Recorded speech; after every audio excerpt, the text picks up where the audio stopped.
Hello everyone and welcome to the video. In my last video I talked about Charles I and what happened after he was beheaded, and of course he was married to a Roman Catholic. I think he was questionable in that regard as well. Anyway, we learned that soon after he was allegedly beheaded, Oliver Cromwell took over, and with that came the resettlement of these people in England.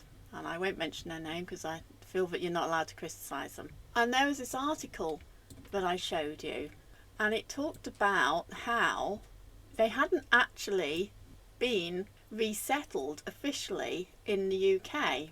And this sort of troubled me a bit because I thought, right, okay, so in fact, it says here, in fact, he didn't readmit them at all. They had been expelled by Edward I in 1290. A leader of a Jewish community came to England to persuade Cromwell to let them back in, but they had lots of conferences and debates, but they failed to reach a verdict. So they came in regardless. And I suspect that was a confusion tactic similar to what we see today. With deliberate confusion, manipulation and distraction tactics that they use today was probably what they also used right back then. Members of the existing community, which would have been tiny, yes, there were some in Britain before 1656, yeah, albeit in hiding, or yeah, maybe they arrived 1655, you know, and there might be evidence of that. Yeah, the resettlement mid 1650s. I suspect they arrived just prior to that period, that year, and stayed in hiding. Yeah, so it means that there's a law expelling them, and I wanted to look into that particular thing. It says here, this website is called the National Archives. This is specifically for Key Stage 3 and 4, so this is children's history of today. Why did Edward I expel these people in 1290? Following almost 2 centuries of C's and J's living alongside each other, Edward I expelled the entire J population in the autumn of 1290. As the previous 2 lessons have shown, J's had once been prominent in national finance and local key trade at key regional centres like York, Lincoln and London. Yeah, I bet they had. Yet by the end of the 13th century, J individuals were no longer able to reside freely and honourably in England, nor enjoy the same liberties and customs as their predecessors. They were expelled from the realm as perfidious, faithless men. It says here, you know, they'd been living alongside each other, but it doesn't actually state happily or what. They just lived. That's how we are at the moment. You know, we've got all this mass immigration going on, but no one lives amongst each other together. There's all these different scrums, or you know, the different locations. You know, you get the Muslim areas, you get the Jewish areas, you get the Eastern European areas, you get the British areas. You don't get everyone intermingling because it doesn't happen, not in reality. Very few, very, very few. Anyway, I wanted to focus on the law that he must have written up to expel them. The reign of Edward witnessed a heightening of tensions between the C's and J's population in England. Before, relations between the two faiths had been occasionally difficult. Can I have a source of that? subject to prejudice around crusading propaganda and the varying levels of debt owed to Jay's moneylenders, but horrific outbursts such as the attack in York's Jay population in March 1190 were few and far between. Well, was that orchestrated? So did they feel the tension rising up against them that they set up an orchestrated attack? It's not something that has ever gone unseen in today's society, is it? We're seeing that all the time. Edward, however, placed new emphasis on the status of the Jays in England. The Statute of Jury 1275 outlined that the Jays had to live in specific areas of the king's towns. Those aged over 7 had to wear a badge. What? That visually identified them as being Jay. All aged over 12 years were to pay a tax of 3p each Easter, and Jays could only sell property or negotiate debts with the king's permission.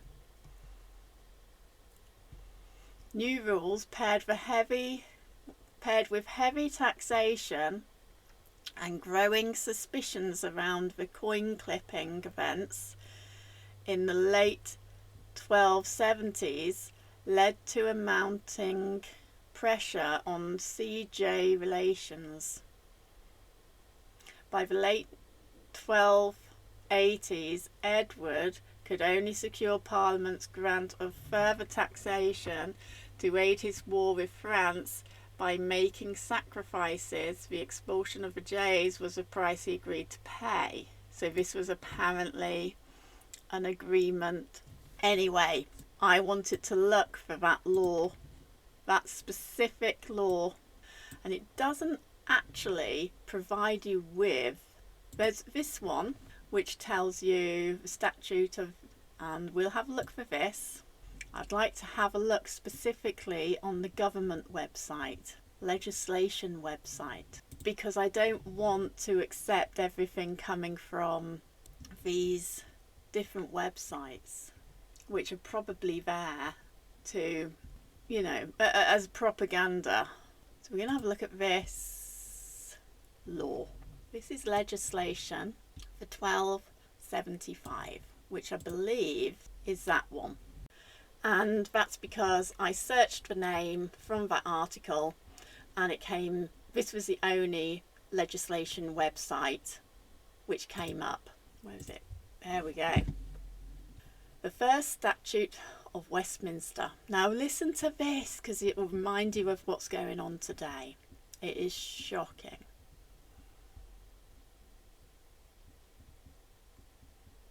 There's been no changes to it. It's not even been repealed. It still stands. Because if they're going to ignore the laws, which they did, so the Guardian says, then we can too. That goes both ways, right? If they're writing endless laws and they're ignoring them all, which we know they are, then we can do the same too. The original text of this act was not modern English. It was in French, which makes it even more curious because we're told that this was a fight. By the late 1280s, Edward could only secure Parliament's grant of further taxation to aid his war with France. So then this law, this statute, was written in French. Why was he in a war with French? Were they in a war against each other? These be acts of King Edward, son of Henry, made at Westminster at his first Parliament General after his coronation, on the Monday of Easter Utus, the 3rd year of his reign, by his council and by the assent of archbishops, bishops, abbots, priors, earls, barons, and all commonalty of the realm, being thither summoned. Well, there's a lot of religious folk in this law, isn't there? Because our Lord the King had great zeal and desire to redress the state of the realm in such things as required amendment for the common profit of the Holy Church and of the realm, and because the state of the Holy Church had been evil kept, and the prelates and religious persons of the land grieved many ways, and the people otherwise entreated than they ought to be. So the people of the land were treated far more poorly than they should have ever been, and the peace less kept, and the laws less used, and the offenders less punished than they ought to be, by reason whereof the people of the land feared the less to offend. The King hath ordained and established these acts underwritten, which he intendeth to be necessary and profitable unto the whole realm. And because elections ought to be free, the King commandeth upon great forfeit that X3 no man, let's check X3, variant no great man or other, by force of arms nor by malice or menacing shall disturb any to make free election. Look, it's all in French. So this would have been the Norman era when the French arrived.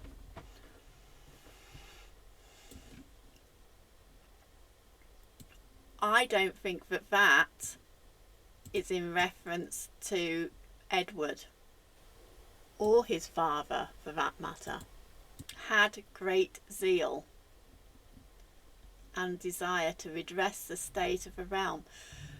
I don't believe that's about King Edward, because it's in past tense. I think this was an attempt to go back to the millennial kingdom. That's what I believe. This is written in French, which sits right with the Normans. So now that leaves me wondering about the Normans. Why did the Normans arrive, and why did the Catholics? Because it's kind of remakes me think everything each time I delve in a bit. Yeah. And also, let's just take a look at that and reconsider what was mentioned in this school teaching. This is today's school teaching, where they did say, it outlined this law according to this National Archives, which we've just read, outlined that Jays should have to live in specific areas of the King's towns. Those aged over 7 had to wear a badge, according to this article, to visually identify them as being Jays. That's sort of reminiscent of, this is why I was a bit gobsmacked reading it, because I was thinking, hang on, that apparently happened in the 1900s, so I wonder why they did that in the 1200s. You know, it's like a repeat thing, isn't it? All over the age of 12 were to pay a tax, and Jays could only sell property or negotiate debts with the King's permission. Well, there's none of that in this. That's not written in there at all. It's just saying that the people of the land have been mistreated, and the moneylenders have received preferential treatment. They've gone unpunished. They've not applied the laws. They've not kept the peace. and they've entreated the people of the land. There's nothing about badges in there. There's nothing about where they have to stay. This is simply saying that they have to go. And this is all propaganda. And this is what our children are learning in school. And it's disgusting. And I'll do this again. Look, it's not called the Statute of Jewry at all. We'll do it again. Look, we'll go down until we find the legislation one. Maybe that's on page 2. Yeah, legislation. It's not even called that name, which is why you can't find it. That's what it's called. There's so much propaganda. It's disgusting, honestly. It's a good job we've got the internet, but, you know, archive.org got attacked. They're scrubbing the internet, and you've got to put your stuff on blockchain. Hopefully that will maintain our history and our evidence, but who knows. Anyway, let's have a look a bit of what Wikipedia has to say about it. Since the time of the Norman conquest, jays had been filling a small but vital role in the English economy. Usury by Christians was forbidden at the time by the Catholic Church, but jays were permitted to act as moneylenders and bankers. Is that by the Catholic Church? That enabled some jays to amass tremendous wealth, but also earned them enmity, which added to the increasing anti-yes sentiments of the time due to widespread indebtedness and financial ruin among the Gentile population. Edward returned from the Crusades in 1274, 2 years after his accession as King of England, and found that land had become a commodity. Yeah, know that one, yeah. And that many of his subjects had become dispossessed and were in danger of destitution. Jays traded land for money, and land was often mortgaged to jay moneylenders. Edward's mother expelled the jays from all of her lands, a precursor to the statute enacted later the same year. As special direct subjects of the monarch, jays could be taxed indiscriminately by the king. Some have described the situation as indirect usury. The monarch permitted and encouraged jays to practice usury and then taxed for profit. In the years leading up to the statute, Edward taxed them heavily to help finance his forthcoming military campaigns in Wales, which began 1277.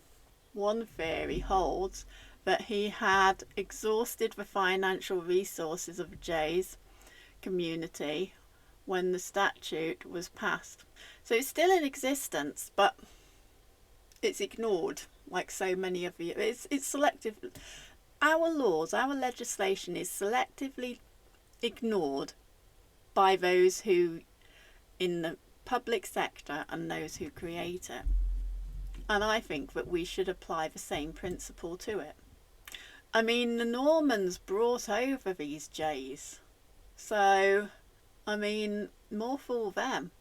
And I suppose Statutum de Judaismo. So they were obviously speaking French still back then. The Normans were not speaking English. More resources. List of all changes made to the revised version after 2002. Links to the changes to legislation facility, which provides access to lists detailing changes made by all legislation enacted from. Let's see. There are no changes listed, so it hasn't been repealed. Table. These be the acts of King Edward, son to King. and because elections ought to be free, the king commandeth. So what was going on with their elections back then? Were they being bought up and paid off for corruption purposes? Probably. Especially if the land was being sold. And of course, the churches owned the land at that time. You had your parishes, didn't you? The statute is in action, though. It still exists today. So, you should be aware of that. Because it talks about the in-treatment that they have faced, and the peace less kept, and the laws less used, and the offenders less punished. It talks about that back then. It's repeating again. So this is one to keep in your records, because if you ever go to the courts and it's against a privileged victim person who's a non-native, then you can use this, because history rhymes, doesn't it? And having learnt about that law just now, it all brings about new thoughts about the Human Rights Act, and it's not untrue that it is unpatriotic. He is right about that. It's just that I don't trust Nigel Farage. It is unpatriotic. And we've learnt that the laws, the propaganda is completely false. Outlined that Jays had to live in specific areas. They had to wear a badge. That never happened. It was not in the statute. And we need this law again to get rid of all those people. It's not just the Jays here now. It's every different culture in this country. And with this, will stop us from using this. Okay, well that's it for this video. Please like, subscribe, share. Thanks for listening, and if you made it all the way through, thank you for doing that too. And we'll find some more information hopefully in the future. Bye.